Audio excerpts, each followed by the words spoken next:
നമ്മുടെ വിശ്വാസത്തിന്റെ, നമ്മുടെ പ്രാർത്ഥനാ ജീവിതത്തിന്റെ, നമ്മുടെ കൂദാശകളുടെ രക്ഷയുടെ കേന്ദ്ര ബിന്ദു ഈ ഉടമ്പടിയാണ്. ഈ ഉടമ്പടി, ആ ഉടമ്പടി ഒരു ശപഥത്താൽ ഉറപ്പിച്ചു. ഒന്ന് ചിന്തിക്കുക, ദൈവം മനുഷ്യനോട് ശപഥം ചെയ്തിരിക്കുന്നു. ശപഥം, ഞാൻ നിന്നോട് ശപഥം ചെയ്യുന്നു, ആ വാഗ്ദാനങ്ങളിൽ ഞാൻ പിന്നോക്കം പോവുകയില്ല. ഈ ശപഥം തുടർന്ന് വായിക്കാം. മാറ്റമില്ലാത്തതും കരമുയർത്തി, മാറ്റമില്ലാത്തതും ദൈവത്തെ സംബന്ധിച്ച് വ്യാജമാകാത്തതുമായ ഈ രണ്ട് കാര്യങ്ങളിലൂടെ നമ്മുടെ മുൻപിൽ വയ്ക്കപ്പെട്ടിരിക്കുന്ന പ്രത്യാശ മുറുകെ പിടിക്കുന്നതിന് യത്നിക്കുന്ന നമുക്ക് വലിയ പ്രോത്സാഹനം ലഭിക്കുന്നു. ഈ പ്രത്യാശ നമ്മുടെ ആത്മാവിന്റെ സുരക്ഷിതവും സുസ്ഥിരവുമായ നങ്കൂരം പോലെയാണ്. നമ്മുടെ ആത്മാവിനെ നങ്കൂരമടിക്കണം എന്നുവെച്ചാൽ ദൃഢമായ വിശ്വാസത്തിന്റെ ഈ രഹസ്യങ്ങളെ മുഴുവനും ഉൾക്കൊണ്ടുകൊണ്ട് ദൈവാത്മാവ് നമ്മുടെ ആത്മാവിൽ ലയിച്ചിരിക്കുന്നത് നമ്മുടെ കർമ്മഫലമല്ല, മറിച്ച് ദൈവത്തിന്റെ ഉടമ്പടി പ്രകാരമാണെന്നും ആ ഉടമ്പടി അചഞ്ചലമാണെന്നും ആ ഉടമ്പടി നമ്മുടെ അപ്പാപ്പനായ അബ്രാഹത്തിനോട് ദൈവം ശപഥം ചെയ്തിട്ടുള്ളതാണ്. അപ്പൊ ഇവിടെ പറയുകയാണ്, ഈ രണ്ട് കാര്യങ്ങളിൽ വിശ്വസിക്കണം. എന്താണ് രണ്ട് കാര്യം? എന്താണ് അവിടെ രണ്ട് കാര്യം? ഒന്ന് വാഗ്ദാനം, ഉടമ്പടി. രണ്ട്, തന്റെ തീരുമാനത്തിന്റെ, തന്റെ ഉടമ്പടിയുടെ, തന്റെ വാഗ്ദാനത്തിന്റെ അചഞ്ചലത ഒരു ശപഥത്താൽ വാഗ്ദാനത്തിന്റെ അവകാശികൾക്ക് കൂടുതൽ വ്യക്തമാക്കി കൊടുക്കാൻ നിശ്ചയിച്ചു. നമ്മളെല്ലാവരും ആരാണ്? വാഗ്ദാനത്തിന്റെ അവകാശികളാണ്. ആ വാഗ്ദാനത്തിന്റെ അവകാശികൾക്ക് കുറച്ചുകൂടി വ്യക്തമാക്കുകയാണ്, ഞാൻ ശപഥം ചെയ്തിരിക്കുന്നു, ഇതെനിക്ക് തിരിച്ചെടുക്കുക സാധ്യമല്ല. ഇർറിവോക്കബിൾ കവനന്റ്, അചഞ്ചലമാണത്, ഇതെനിക്ക് തിരിച്ചെടുക്കാൻ പറ്റില്ല. ഇത് അതുപോലത്തെ ഒരു വാഗ്ദാനമാണ്. അപ്പൊ ഈ രണ്ട് കാര്യങ്ങളിൽ നമ്മൾ വിശ്വസിക്കുകയാണെങ്കിൽ നമ്മളുടെ പ്രത്യാശ, ഒരു പ്രത്യേക പ്രത്യാശയാണ് നമ്മുടെ ആത്മാവിനുണ്ടാകുന്നത്. അപ്പോൾ നമ്മുടെ ആത്മാവിനെ നങ്കൂരമടിച്ചിരിക്കുന്നൊരവസ്ഥ. എന്താ നങ്കൂരം എന്ന് പറഞ്ഞാൽ? പിന്നെ മാറ്റമില്ല. നമ്മളവിടെ ചെന്ന് എത്തിയിരിക്കുന്നു, കപ്പൽ തുറമുഖത്ത് അടുത്തു, നങ്കൂരമടിച്ചു, എത്തേണ്ടിടത്ത് എത്തിയിരിക്കുന്നു. അത് വിശ്വാസത്തിന്റെ ഈ രഹസ്യങ്ങളിലുള്ള നമ്മുടെ ബോധ്യമാണ്. ഒരു വൈകാരികമായ വിശ്വാസ അനുഭവമല്ല. വൈകാരികമായ ഒരു വിശ്വാസ അനുഭവത്തിലൂടെ മാത്രം നിന്നാൽ പോരാ നമ്മുടെ വിശ്വാസം. മറിച്ച് നമ്മൾ വളരുന്നതനുസരിച്ച് നമ്മുടെ ബോധ്യവും ബുദ്ധിയും പ്രകാശിതമാകണം. പ്രബോധനങ്ങളിൽ നമ്മൾ വിശ്വസിക്കണം. ആ പ്രബോധനങ്ങളിലൂടെ നമ്മിലേക്ക് പകരുന്ന ദൈവവചനങ്ങളും ദൈവിക രഹസ്യങ്ങളും നമ്മുടെ ആത്മാവിൽ ഈ രക്ഷാകര രഹസ്യത്തിന്റെ നങ്കൂരം നമ്മുടെ ആത്മാവിലുണ്ടാകണം. അങ്ങനെ നമ്മുടെ ആത്മാവ് നങ്കൂരമടിക്കണം. അതാണ് ഉടമ്പടിയിലുള്ള വിശ്വാസം. പഴയ നിയമത്തിൽ നോഹയോട് ദൈവം ഉടമ്പടി ചെയ്തു, അബ്രാഹത്തിനോട് ഉടമ്പടി ചെയ്തു, മോശയോട് ഉടമ്പടി ചെയ്തു, ദാവീദിനോട് ഉടമ്പടി ചെയ്തു. 89-ാം സങ്കീർത്തനത്തിൽ ദാവീദിനോട് ചെയ്ത ഉടമ്പടിയെക്കുറിച്ച് പ്രവചന ഗീതമായിട്ട് പാടുന്നുണ്ട്. ഒന്ന് കേൾക്കാം നമുക്ക്. ഞാൻ ഉച്ചരിച്ച വാക്കിന് വ്യത്യാസം വരുത്തുകയില്ല, ഞാൻ എന്നേക്കുമായി എന്റെ പരിശുദ്ധിയ ശപഥം ചെയ്തു. 89:34 തുറന്ന് വായിക്കാം.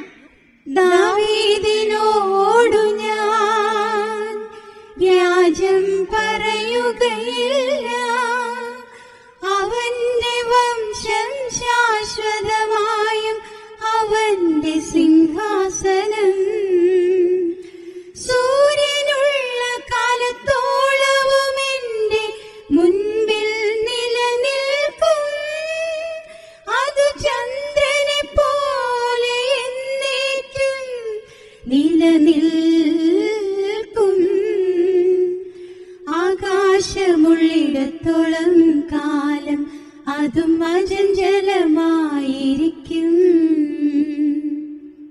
ഞാൻ ഉച്ചരിച്ച വാക്കിനെ ആ വരി ഒന്നുകൂടി പാടി. എന്ത് മനോഹരമാണ് നോക്കി. ഞാൻ ഉച്ചരിച്ച വാക്കിന് വ്യത്യാസം വരുത്തുകയില്ല, ഞാൻ എന്നേക്കുമായി എന്റെ പരിശുദ്ധിയെ കൊണ്ട് ശപഥം ചെയ്തു. മാതാവ് മറിയം അഥവാ ഗബ്രിയേൽ മനുഷ്യാവതാരത്തിന്റെ രഹസ്യം, രക്ഷകനെ കുറിച്ചുള്ള രഹസ്യം, മറിയം ഗർഭിണി ആകുന്നതിനെ കുറിച്ചുള്ള രഹസ്യം, മനുഷ്യാവതാര രഹസ്യം പ്രഖ്യാപിച്ചപ്പോൾ മറിയത്തിന്റെ മനസ്സിൽ ഉടനെ വന്നത് ഈ ആശയമാണ്. ദൈവത്തിന്റെ ഈ ശപഥം അനുസരിച്ച്, ഈ ഉടമ്പടി അനുസരിച്ചുള്ള ആ വലിയ സംഭവം ഇതാ എന്നിലൂടെ പൂർത്തിയാകാൻ പോകുന്നു. അതുകൊണ്ടാണ് ഉടനെ ഇതാ കർത്താവിന്റെ ദാസി, അങ്ങുച്ചരിച്ച വാക്കുകൾ, അങ്ങയുടെ വചനം എന്നിലൂടെ പൂർത്തിയാകട്ടെ. അതോടുകൂടി ആനന്ദം കൊണ്ട് നിറഞ്ഞങ്ങ് തുള്ളിച്ചാടി പാടുകയാണ്. അതാണ് പ്രവചന ഗീതം മാഗ്നിഫിക്കാറ്റ്. ആ പാട്ടിൽ എന്റെ അന്തരംഗം ദൈവത്തിനെ സ്തുതിക്കുന്നു. My soul magnifies the Lord. അതിലെന്താണ് എഴുതിയിരിക്കുന്നത്? അധ്യായം 1:55 വചനം. നമ്മുടെ പിതാക്കന്മാരായ അബ്രാഹത്തിനോടും അവന്റെ സന്തതികളോടും എന്നേക്കുമായി ചെയ്ത വാഗ്ദാനം അനുസരിച്ച് തന്നെ അതിപ്പോ പൂർത്തിയാകാൻ പോവുകയാണ്. അപ്പൊ അവിടെ മറിയം മാതാവ് കാണുന്നത് ദൈവത്തിന്റെ അചഞ്ചലമായ ആ ഉടമ്പടിയും ആ ഉടമ്പടിയുടെ വാഗ്ദാനവും, നമ്മുടെ പിതാക്കന്മാരോട് ദൈവം ചെയ്ത ഉടമ്പടി ഇതാ ഇപ്പോൾ എന്നിലൂടെ സംഭവിക്കാൻ പോകുന്നു. രക്ഷകൻ ഇതാ ഭൂമിയിലേക്ക് അവതരിക്കാൻ പോകുന്നു. അത് തന്നെയാണ് സക്കറിയായുടെ പ്രവചന ഗീതത്തിലും അതേ അധ്യായത്തിന്റെ അവസാനത്തിൽ നമുക്ക് കാണാം. ആദ്യം മുതൽ തന്റെ വിശുദ്ധന്മാരായ പ്രവാചകന്മാരുടെ അധരങ്ങളിലൂടെ അവിടെ അരുളി ചെയ്തതുപോലെ ശത്രുക്കളിൽ നിന്നും, ഒരു കരം ഉയർത്തി എല്ലാവരും, ശത്രുക്കളിൽ നിന്നും, നമ്മെ വെറുക്കുന്നവരുടെ കയ്യിൽ നിന്നും നമ്മെ രക്ഷിക്കാനും നമ്മുടെ പിതാക്കന്മാരോട് വാഗ്ദാനം ചെയ്ത കാരുണ്യം നിവർത്തിക്കാനും നമ്മുടെ പിതാവായ അബ്രാഹത്തിനോട് ചെയ്ത അവിടുത്തെ വിശുദ്ധമായ ഉടമ്പടി അനുസ്മരിക്കാനും. കണ്ടോ, മാതാവ് ഓർക്കുന്നതും സക്കറിയ ഓർക്കുന്നതും എല്ലാം ഈ ഉടമ്പടിയാണ്. ഉടമ്പടി അനുസരിച്ചാണ് രക്ഷകൻ ഈ ഭൂമിയിൽ അവതരിക്കുന്നത്. ഉടമ്പടി അനുസരിച്ചാണ് രക്ഷ നമുക്ക് ലഭ്യമായിരിക്കുന്നത്. അത് വാഗ്ദാനത്തിന്റെ അവകാശികളായ നമ്മൾക്കുള്ളതാണ്. നമ്മൾ ആരാണപ്പോൾ? വാഗ്ദാനത്തിന്റെ അവകാശികളാണ്. നമ്മളെക്കുറിച്ചാണ് നോഹയപ്പാപ്പനോട് പറഞ്ഞത് എന്താണ്? ഇതാ ഞാൻ നീയും നിന്റെ വരാനിരിക്കുന്ന സകല തലമുറകളുമായിട്ട് ഞാനൊരു ഉടമ്പടി ചെയ്യുന്നു. അപ്പോ ഇനി നിങ്ങൾ ഈ സുവിശേഷം വായിക്കുമ്പോൾ ഈ ഉടമ്പടിയെ കാണുമ്പോഴൊക്കെ തന്നെ നമുക്ക് മനസ്സിലാവും, ആ ഉടമ്പടി പ്രകാരമാണ് നമുക്ക് മാമോദീസ, ആ ഉടമ്പടി പ്രകാരമാണ് നമ്മുടെ കുമ്പസാരം, ആ ഉടമ്പടി പ്രകാരമാണ് നമ്മൾ വിശുദ്ധ ബലി അർപ്പിക്കുന്നത്, ആ ഉടമ്പടി പ്രകാരമാണ് നമ്മൾക്ക് പരിശുദ്ധാത്മാവിനെ ലഭിക്കുന്നത്, ആ ഉടമ്പടി പ്രകാരമാണ് നാം ചോദിക്കുകയും യാചിക്കുകയും ചെയ്യുന്നതിന് മുമ്പേ തന്നെ നമുക്ക് ലഭിച്ചു കഴിഞ്ഞിരിക്കുന്നു എന്ന് വിശ്വസിക്കാൻ നമുക്ക് സാധിക്കുന്നത്. അപ്പോൾ ക്രിസ്തീയ പ്രാർത്ഥന മറ്റ് എല്ലാ പ്രാർത്ഥനകളെയും, മറ്റ് മതങ്ങളുടെ പ്രാർത്ഥനയെയും, അല്ലെങ്കിൽ ഏതെല്ലാം പ്രാർത്ഥനാ രീതികളുണ്ടെങ്കിൽ അതിനെ എല്ലാത്തിനെയും വ്യത്യസ്തമാക്കുകയും ഉടമ്പടി പ്രകാരമുള്ള അവകാശമാണ്, വാഗ്ദാനമാണ്. നമ്മൾ പ്രാർത്ഥിക്കുമ്പോൾ ആ വാഗ്ദാനമനുസരിച്ച് നമുക്ക് ലഭിക്കേണ്ടത് നമ്മളിലേക്ക് കൈമാറ്റപ്പെടുന്നു. അപ്പോൾ കർത്താവിനെ അറിഞ്ഞുകൂടെ, നമുക്കത് തന്നൂടെ, പിന്നെ എന്തിനാ നമ്മൾ പ്രാർത്ഥിക്കണേ? അപ്പൊ അവിടെയും നമ്മൾ മനസ്സിലാക്കേണ്ടത് എന്താ? ഇപ്പൊ ഞാൻ നിങ്ങളുടെ ഭവനത്തിലേക്ക് വരാമെന്ന് പറഞ്ഞിട്ടുണ്ടെന്ന് വിചാരിക്കാം. ഞാൻ നിങ്ങളുടെ ഭവനത്തിലേക്ക് വരികയാണ്, ഞാൻ ടെലിഫോൺ ചെയ്ത് പറഞ്ഞു, ഞാൻ ഇത്ര സമയത്ത് നിങ്ങളുടെ ഭവനത്തിലേക്ക് വരികയാണ്, ഞാനിതാ വന്നുകൊണ്ടിരിക്കുന്നു. പക്ഷേ നിങ്ങൾ കതക് തുറക്കാതെ എനിക്കകത്ത് കയറാൻ പറ്റുമോ?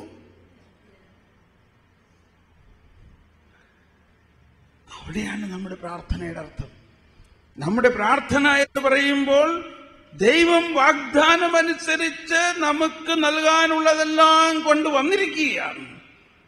ഇതാ ഞാൻ വാതിൽക്കൽ മുട്ടുന്നു, എന്റെ സ്വരം കേട്ട് വാതിൽ തുറക്കുന്നവന്റെ ഉള്ളിലേക്ക് ഞാൻ പ്രവേശിക്കുന്നു. ഞാൻ അവനോടൊപ്പം ഇരുന്ന് ഭക്ഷണം കഴിക്കുന്നു, ഞാൻ അവനോട് ഒപ്പം വസിക്കുന്നു. അപ്പോൾ നമ്മൾ കതക് തുറക്കണം. അപ്പോൾ നമ്മളും രക്ഷയുടെ ഒരു രഹസ്യം, രക്ഷകൻ വന്നുവെങ്കിലും, രക്ഷ നമുക്ക് ലഭ്യമാണ്, നമ്മുടെ അവകാശമെങ്കിലും, നമ്മുടെ സഹകരണമില്ലാതെ ദൈവത്തിന് നമ്മളെ രക്ഷിക്കുക സാധ്യമല്ല. നമുക്ക് വാഗ്ദാനമായിട്ടുള്ളതെല്ലാം നമുക്ക് നൽകുന്നുണ്ടെങ്കിലും നമ്മുടെ സഹകരണമില്ലാതെ അത് നമ്മളിലേക്ക് കടന്നു വരാൻ പറ്റുകയില്ല. ആ സഹകരണം എന്ന് പറഞ്ഞാൽ ദൈവത്തിന്റെ അനന്ത നന്മയ്ക്ക് മുൻപിൽ നാം വിനീതനായി മുട്ടുമടക്കുമ്പോഴാണ് ദൈവത്തിന്റെ കൃപ നമ്മിലേക്ക് ഒഴുകുന്നത്. നീ പ്രാർത്ഥിക്കുമ്പോൾ നിന്റെ മുറിയിൽ കടന്ന് കതകടച്ച് രഹസ്യമായി നിന്നിൽ വസിക്കുന്ന പിതാവിനോട് പ്രാർത്ഥിക്കണം. അപ്പൊ അതിന്റെ എല്ലാം അർത്ഥം എന്താണെന്നത് ഇപ്പൊ നമുക്ക് മനസ്സിലായില്ലേ? നീ പ്രാർത്ഥിക്കുന്നതിന് മുൻപ് തന്നെ നിന്റെ ആവശ്യം എന്തെന്ന് നിന്റെ പിതാവ് അറിയുന്നു. അതുകൊണ്ട് ഒരുപാട് അതിഭാഷണം നടത്തേണ്ട ആവശ്യം ഇല്ല. ഇപ്പൊ നമ്മൾ ഈ അതിനുശേഷം കേട്ട ഈ ബോധ്യങ്ങൾ, ആ ബോധ്യങ്ങൾ നമ്മളിൽ ഉണ്ടാകുമ്പോൾ നമ്മൾ പിന്നെ അങ്ങ് പൂർണ്ണ മൗനതയിലായി പോവുകയാണ്. ഇല്ലേ? കർത്താവേ, അങ്ങേക്ക് അറിയാമല്ലോ എല്ലാ കാര്യവും.